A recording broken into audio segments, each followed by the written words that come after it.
I believe the next generation for markets, the next generation for securities will be tokenization of securities. Tokenization of securities. What is Larry Fink talking about? He's referring to an industry that could be worth $16 trillion by 2030. BlackRock is going to make a lot of money in this sector. The question is, will you? If so, here's everything you need to know. We're going to cover what this sector is, the pros, the cons, and the coins in this industry you need to pay attention to. The sector we're talking about is RWAs, real world assets. And as the name implies, these are assets in the real world that have been tokenized on the blockchain. And almost everything could be tokenized, and almost everything will be tokenized. Gold, art, real estate, stocks, watches, wine, and almost any asset you can think about. But why are companies such as BlackRock so bullish on the sector? They're bullish because it unlocks global liquidity. It allows people from all over the world with various amounts of money to invest. For example, today, if someone wants to invest in real estate or even a fine wine collection, it's not that easy. Even with fine wine, it can take $10,000 to $25,000 to get started between all the fees and the middlemen. But with real world assets, you are able to tokenize assets into fractions. This allows for fractional ownership. So if someone wants to invest in real estate, they could invest in a fraction of the house. So companies, of course, love this because it unlocks global liquidity. And of course, retail loves this as well because it allows almost anyone to invest. And real world assets also remove many of the expensive middlemen, making it cheaper for investors to invest. No, I mean, the transformation, think about instantaneous settlement, bonds and stocks. No middlemen. We're going to bring down fees even more dramatically. And if we could have that distributed ledger that we know every beneficial owner, every beneficial seller, we all have our code of who's buying, who's selling, instantaneous settlement. And think about it, it changes the whole ecosystem. So this is more than a narrative. It's an actual use case that companies are already using today, and they will only continue to use in the future. And it's all on the blockchain, easy and transparent. This is why BlackRock loves it. This is why other giants such as Citi, JP Morgan, and Franklin Templeton are also digitizing assets on the blockchain. The current system is clunky and expensive, but RWAs fix it. And because it's obvious that real-world assets are the future of finance, the metrics are up across the board. RWAs are number 6 across all DeFi categories, and it only continues to rise straight up currently with a TVL of 6.28 billion. Every company wants this, and retail wants it as well. However, there is a problem.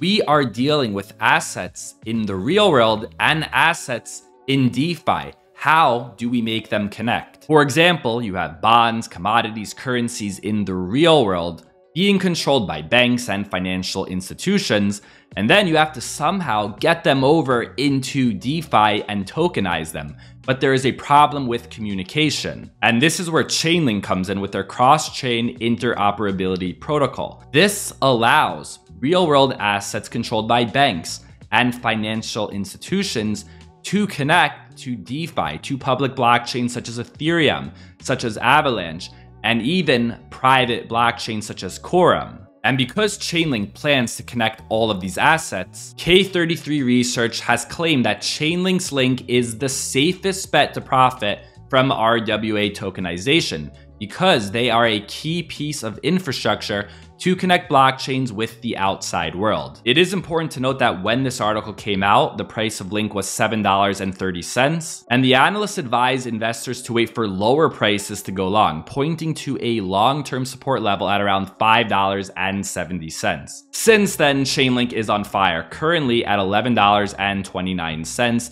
It has been in the green for weeks. For me personally, I buy tokens when they're either in the red or they're sideways for quite some time. So at this very moment, I'm not picking up any more Chainlink, but I will wait for either red days or sideways action to pick up more Chainlink. And if we head over to CoinGecko and enter the real world assets category, we have this list of coins. And when we look at the market caps for these coins, they are all micro caps, making them high risk. We have Polymesh at number 1, a platform for tokenizing securities, Centrifuge, a platform for on-chain credit, and other leaders in this space such as Pendle, Maple, and Goldfinch. Now, when we look at these projects, because they have such small market caps, even if they have a good team, a good use case, a good project, it still makes them high risk. So when I look at these tokens, it doesn't mean that I'm avoiding them, because I believe that RWAs are going to be big. It's not just a narrative. It's not just a story. It's a real thing that companies are actually using. But because these market caps are so small, I treat it as an asymmetric bet. I could put in a small amount of money into these coins, and if I lose that money, I'm okay. But if these coins do well, they can do many multiples. So because they're high risk to begin, I put in a small amount, treating it as an asymmetric bet to make it, for me personally, a low risk, high reward bet. And adding to the risk of coins in the sector is regulation or lack of regulation. While companies will want to tokenize everything, I'm not sure that governments will just allow companies to tokenize anything and everything. There is a lot of risk for investors if it is not done right. Also, what about security and scams? If someone steals your digital asset, does that mean now all of a sudden they are the owner of that security or that asset? That is something unclear at the moment. So this is probably the biggest issue right now with RWAs. It's a new sector and there is a lack of regulation. And also, we are connecting assets in the real world to assets in DeFi. And because they're volatile, it could be very messy for investors. We just saw real USDR, which is backed by real estate, depeg and crash by 50%. And these real world asset loans could also turn sour. So my guess is that while in the future, most companies will want to tokenize everything, in order to actually tokenize an asset, it will have to meet specific requirements so that it is safe for both the companies and the investors. So this field is a real thing. Like we said, it's not just a narrative. It is real. Companies will use it, but because it is so new, and adding to that, these coins in this sector have such tiny market caps, I am treating it as an asymmetric bet. And I do believe that when the bull market arrives, the RWA category will do well. And I think the next crypto bull run will be just as crazy, if not more, than the last bull run. And if you want to know my reason why, go ahead and watch this video right here.